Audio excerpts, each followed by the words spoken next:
Assalamualaikum warahmatullahi wabarakatuh. Saya di sini dan hari ini kita akan membahas soal OSN SMP tingkat kabupaten tahun 2024. Yuk kita langsung saja ke pembahasan soalnya. Tapi sebelum kita mulai pembahasan soal kali ini, jangan lupa untuk klik subscribe dan like untuk terus mendukung channel ini. Oke, sekarang kita mulai untuk pembahasan soalnya. Oke, soal pertama. Di sini dilakukan percobaan osmosis dengan menggunakan potongan kentang dan didapatkan data sebagai berikut. Oke, jadi di sini ada data tentang berat kentang. Di sini yakni ada 2 kali pengujian dan di sini ada 5 macam larutan yang digunakan dalam percobaan ini. Ini larutan 1, larutan 2, larutan 3, larutan 4 dan juga larutan 5. Di sini masing-masing ada kondisi awal dan kondisi akhir, yang mana berat awal kentang sebelum dimasukkan ke dalam larutan semuanya yakni sama, 2 gram, di sini 2 gram juga, di sini 2 gram juga, di sini 2 gram dan di sini 2 gram. Nah, akan tetapi di sini kita mendapati hasil berat akhir setelah dilarutkan ke dalam larutan tadi, berat akhirnya berbeda-beda. Ini untuk larutan 1, larutan 2, larutan 3, larutan 4 dan larutan 5. Oke, nah di sini dari data ini ditanyakan bahwa hasil dari larutan hipertonis ya. Jadi yang ditanyakan adalah dari hasil percobaan ini larutan manakah dari 5 larutan ini yang merupakan larutan hipertonis. Oke, sebelumnya di sini kita harus mengetahui terlebih dahulu apa sih osmosis itu. Osmosis di sini pada dasarnya adalah perpindahan air ya. Yakni perpindahan air dari encer ke pekat. Dalam artian di sini pasti ada 2 buah kondisi, ada 2 buah bagian, yang mana satu kondisi encer, yang mana satu kondisi yang lebih pekat. Pekat itu dalam artian kondisi kandungan airnya dia lebih sedikit, sehingga nanti di sini air akan berpindah dari encer ke pekat. Contohnya seperti ini. Ya, jadi misalnya ada 2 buah bagian, di sini ada larutan encer. Kemudian di sini ada yang pekat. Yang mana di sini dia dibatasi oleh sebuah selaput semi permeabel. Nah, di sini karena ada perbedaan konsentrasi larutan yang berbeda, yakni ada encer, ada pekat, maka ini nanti otomatis akan ada perpindahan air dari bagian encer ke bagian pekat. Jadi air itu akan berpindah. Air itu akan berpindah dari encer ke pekat. Nah, perpindahan inilah yang dimaksud dengan osmosis. Ini adalah perpindahan air dari encer ke pekat. Nah, di sini tadi di soal, dia misalnya ada sebuah kentang di sini ya, kentang. Kemudian kentang ini dia ditaruh di sebuah larutan. Di sini yang mana yang ditanyakan di soal ini adalah manakah dari kelima larutan ini yang bersifat hipertonis. Nah, jadi larutan itu secara umum ada 2 macam ya. Jadi ada yang hipertonis, yang kedua adalah hipotonis ya. Jadi hipertonis ini dia adalah yang pekat, yang lebih pekat. Kalau hipotonis di sini adalah yang lebih encer. Nah, jadi ketika kentang ini dimasukkan ke sebuah larutan hipertonis, ini misalnya hipertonis, nah, maka berarti air ini dia lebih pekat daripada kentangnya. Air lebih pekat daripada kentang. Jadi ini dia encer, lebih encer, kemudian ini lebih pekat. Nah, maka apa yang terjadi ketika kentang ini dimasukkan ke larutan yang hipertonis, maka air dari dalam kentang ini dia akan keluar menuju cairan hipertonis ini. Sehingga nanti ketika setelah didiamkan di situ, kentangnya diangkat, maka otomatis berat kentang akan lebih kecil. Nah, di sini makanya dari data percobaan ini kita cari kondisi akhirnya itu yang memiliki berat lebih ringan daripada kondisi awalnya.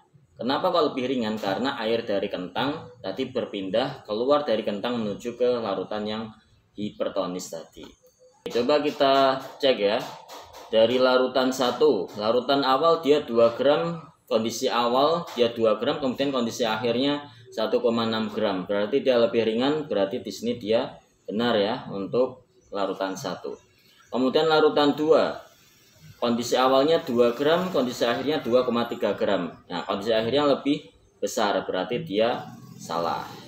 Nah, kemudian larutan 3, di sini 2 gram, di sini kondisi akhirnya 2 gram. Nah, berarti di sini juga salah. Larutan 4, awal 2 gram, akhir 1,8 dan 1,9, berarti dia benar. Larutan 5, awal 2, akhirnya lebih besar, berarti salah. Ya.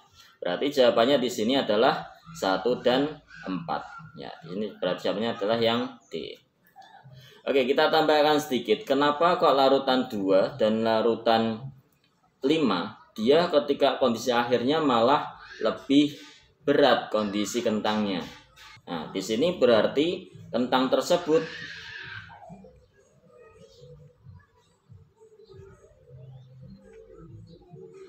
ini dia dimasukkannya adalah ke larutan yang hipotonis atau yang lebih encer.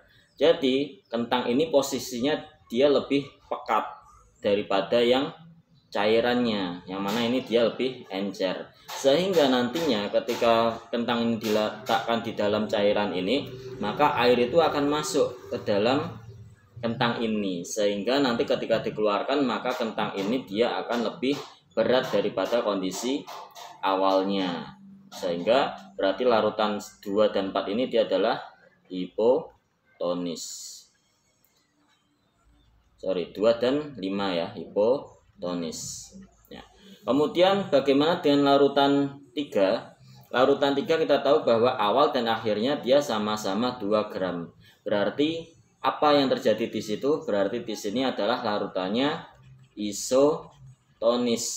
Apa itu larutan isotonis? Berarti di sini antara larutan dan juga kentangnya dia memiliki tingkat kepekatan atau keenceran yang sama, sehingga tidak akan ada yang namanya osmosis atau perpindahan air. Seperti itu.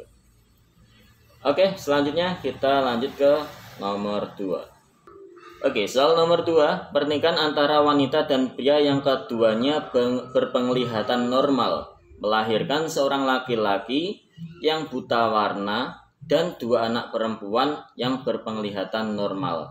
Dari kasus ini dapat diketahui bahwa titik-titik. Nah, di sini kita membahas tentang pewarisan sifat ya. Yang mana khususnya di sini adalah tentang pewarisan sifat pada penderita buta warna. Nah, kita harus tahu terlebih dahulu buta warna itu dia diwariskan dari gen apa. Nah, di sini dari kromosom apa. Nah, di sini bahwa buta warna ini dia diwariskan dari kromosom seks. Ya, dia diwariskan dari kromosom seks, yang mana dia dibawa oleh kromosom X. Ya, jadi kromosom seks itu kan ada 2, ada yang namanya kromosom X dan juga kromosom Y. Nah, buta warna ini dia hanya dibawa oleh kromosom X. Nah, kita tahu sendiri bahwa untuk seorang pria dia itu memiliki gen XY. Kemudian untuk perempuan, ini untuk laki-laki dia gennya XY.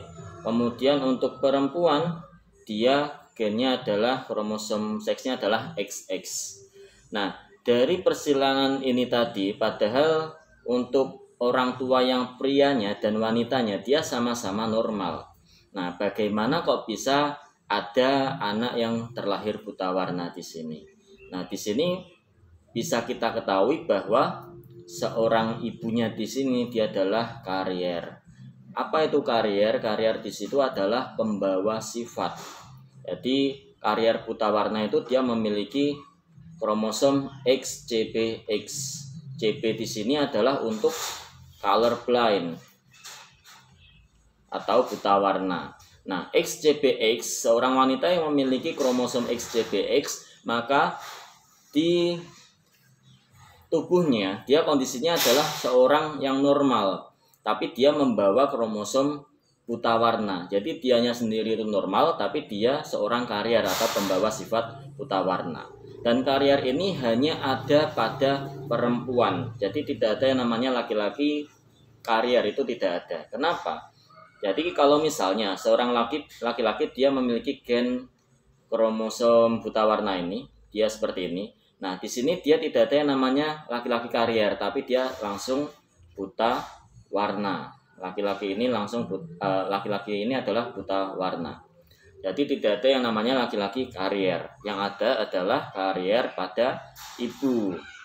Nah, jadi kalau misalnya ada persilangan antara dua orang tua, ayah dan ibu sama-sama normal, dia dia anaknya ada yang buta warna, nah berarti pasti itu adalah ibunya seorang karier, seperti itu. Jadi kalau kita turut, berarti ini nanti dia adalah color blind seperti ini ya, XCBX, yang mana nanti dia gennya adalah X dan Y. Kemudian gennya di sini dia nanti adalah XCB dan X. Yang mana kalau kita silangkan ini dengan ini nanti akan membentuk anak XCBX. Kemudian ini dengan ini dia membentuk XX. Ini dengan ini dia membentuk XCBY, dan ini dia membentuk XY. Ya, berarti XCBX di sini adalah XCBX di sini adalah wanita karier ya. Nah, kemudian XX di sini adalah wanita normal. XCBY di sini adalah laki-laki color blind atau buta warna. Kemudian XY di sini adalah laki-laki normal. Nah, jadi ada 4 kemungkinan anak yang terlahir dari persilangan ini tadi. Nah, kemudian kenapa kok pilihan yang A dan B ini salah? Kenapa salah? Yakni karena homozigot dominan dan homozigot resesif ini nanti adalah pada kromosom tubuh atau pada autosom, jadi bukan pada kromosom seks atau allosom ini. Jadi ini dia pasti salah. Ayah karier ini tidak ada. Ya, jadi yang benar adalah C. Oke, sekarang kita lanjutkan ke soal nomor 3. Seorang dokter menyatakan bahwa lensa mata pasiennya tidak rata di semua bagian, sehingga sinar sejajar tidak dibiaskan dengan kekuatan yang sama. Kelainan ini dapat diperbaiki dengan memakai kacamata berlensa silindris. Pasien ini mengalami kelainan mata yang disebut titik-titik. Nah, kalau ada kata silindris di sini berarti di sini pasti adalah jawabannya adalah astigmatisme. Ya, jadi jawabannya adalah yang C. Lalu apa itu miopi, hipermetropi, dan presbiopi? Jadi miopi itu adalah rabun jauh, yaitu kelainan pada seseorang yang mana tidak bisa melihat pada jarak jauh. Ya, tidak bisa melihat benda pada jarak jauh. Itu miopi. Kemudian hipermetropi di sini adalah kelainan rabun dekat, yaitu tidak bisa melihat benda dalam jarak dekat, tidak bisa melihat benda dengan jelas maksudnya ya. Kemudian presbiopi ini dikenal dengan istilah mata tua, dalam artian dia tidak bisa melihat jauh dengan jelas dan juga melihat dekat dengan jelas, sehingga ini bisa kita ibaratkan sebagai gabungan antara miopi dan hipermetropi. Jadi presbiopi ini adalah istilahnya adalah mata tua, yang mana biasanya terjadi pada orang-orang yang sudah usia lanjut. Nah, sedangkan astigmatisme ini adalah kelainan pada mata yang mana tidak rata pada kelengkungan pada kornea mata, juga pada lensa mata. Oke, kita bahas sedikit tentang miopi dan juga hipermetropi. Ya, jadi ini adalah skema pada miopi dan juga hipermetropi ya. Jadi kalau penglihatan normal, dia pasti pembentukan bayangan itu tepat jatuh pada retina mata. Akan tetapi pada penderita miopi, di sini ketika dia melihat benda jauh, maka bayangan ini tidak terbentuk pada retina mata, tapi ada di depan retina, sehingga bayangan pada jarak jauh itu dia tidak akan terlihat dengan jelas. Nah, pada kondisi miopi ini, dia bisa ditolong dengan menggunakan lensa minus, sehingga bayangan ini bisa dibiaskan semakin ke belakang, sehingga nantinya tepat jatuh di retina. Lensa minus ini apa? Ya, ini adalah lensa cekung. Ya, makanya untuk miopi ini juga biasa disebut dengan penderita mata minus. Kemudian dengan hipermetropi di sini adalah kelainan rabun dekat, ya, ini tidak bisa melihat benda jelas pada jarak dekat. Yang mana pembentukan bayangan ini dia jatuh di belakang retina. Nah, jatuh di belakang retina, sehingga kita memerlukan lensa yang mana bisa lebih memfokuskan cahaya agar bisa tepat jatuh di retina ini. Dan untuk membantu penderita hipermetropi atau rabun dekat ini bisa ditolong dengan menggunakan lensa cembung atau lensa positif. Nah, bagaimana dengan presbiopi atau mata tua? Nah, biasanya itu ditolong dengan menggunakan kacamata dan lensa rangkap. Jadi atas bawah itu nanti akan berbeda lensanya. Sehingga ketika melihat jauh dia bisa menggunakan lensa cekung, ketika melihat dekat dia bisa menggunakan lensa yang cembung, seperti itu. Nah, ini tadi jawabannya adalah yang C. Oke, kita lanjutkan lagi soal nomor 4. Dalam suatu rantai makanan, makhluk hidup yang memakan produsen merupakan konsumen tingkat ke titik-titik dan akan menduduki tingkat tropik ke titik-titik. Oke, sebelumnya kita bahas tentang rantai makanan ya. Jadi rantai makanan itu dia biasanya dimulai dari produsen. Kemudian produsen ini dia akan dimakan oleh konsumen tingkat 1 atau konsumen pertama. Kemudian dia akan dimakan oleh konsumen tingkat 2. Kemudian konsumen tingkat 3 dan seterusnya sampai nanti dia mati dan diuraikan oleh dekomposer. Oke, jadi produsen ini biasanya dia diduduki oleh tumbuhan ya, yang mana dia berstatus sebagai produsen karena dia bisa membuat makanannya sendiri melalui proses fotosintesis. Kemudian konsumen tingkat 1 yang mana dia pasti di sini adalah hewan pemakan tumbuhan ya. Jadi hewan pemakan tumbuhan atau dia nanti adalah herbivora. Ya. Kemudian konsumen tingkat 2 dan seterusnya dia adalah karnivora atau pemakan hewan lainnya. Ya, ini juga karnivora. Nah, di sini kita kembali ke pertanyaannya. Makhluk hidup yang memakan produsen merupakan konsumen tingkat ke, yaitu adalah tingkat ke-1 ya jawabannya. Nah, kemudian menduduki tingkat tropik ke berapa? Nah, tingkat tropik itu dimulai dari yang produsen ini. Ini adalah tingkat tropik pertama atau ke-1.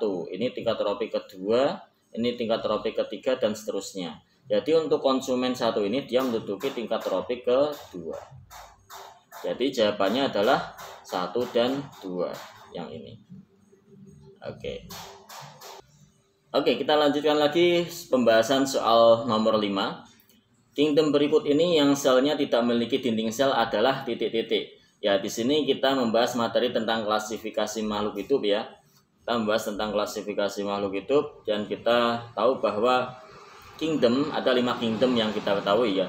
Ya, ini adalah kingdom Monera, kingdom Protista, kingdom Fungi, kingdom Animalia dan kingdom Plante.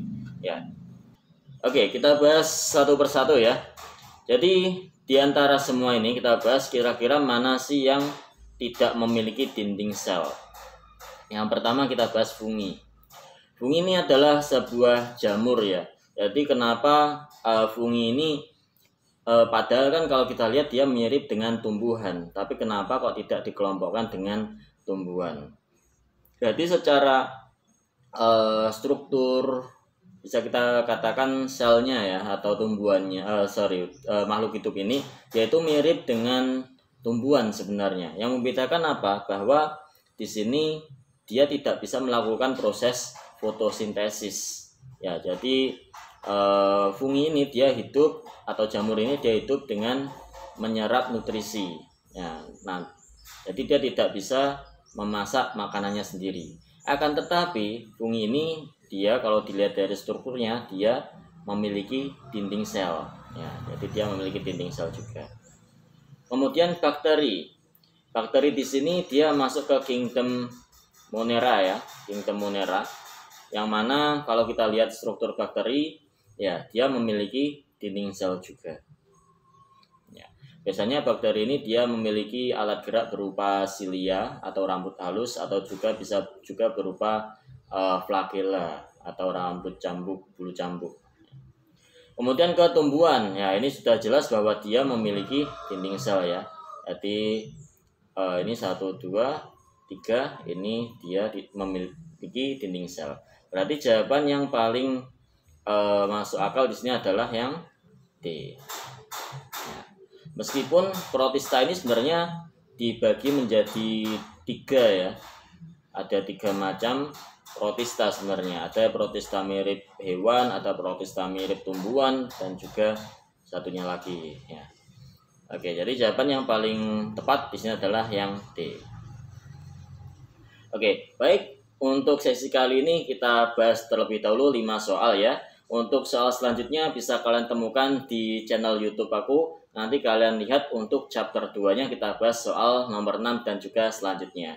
Oke, jangan lupa untuk klik subscribe dan juga like dan juga beri komen ya, agar kalian juga mendukung untuk perkembangan akun ini. Oke, see you for the next discussion. Goodbye.